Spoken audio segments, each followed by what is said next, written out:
talofa sa moa, APAAU o le talalelei mo oi. O le tangata, o lona alofi 5 le sisei, e pei ona fai mai le tuspa ia. O la tātou a mio tonu e pei spisia e pei o le i o le maa. O lona winga, po le alo tātou tau mwhai e whaia ia sao so se mea. E i lava le taimi tātou te sasi ai.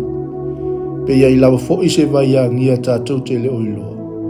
O loo wha le tonu a isa tātou wha i unga ma sau mea o whaia. I le mo moli Ioane mtau mo mofa e poiva. Ai a whai tātou te wha alia tātou ang sala. I wha maoni o ia. Ma le ami o tonu e wha mangalo ia tātou ang sala. Ma wha mamama ia i tātou ia mi o le tonu malava. O le mea le nai matua tā ua te le ai. O na tātou i loa o na wha mawalalo ma wha tuesi. Ia pe tau fo i le ang sala i le atua pe asisei. E pe o na whai fo i e tā vita le tupu tau ua o Israel. Sa moa o lau tatalu. Le atua tolu tasi pa i ai.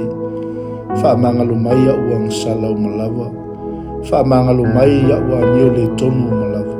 Ma ia e wha mamama i a te au le ne asu. Le suafa Yesu. Amen. Manuia whaiva malava singa o le ne asu.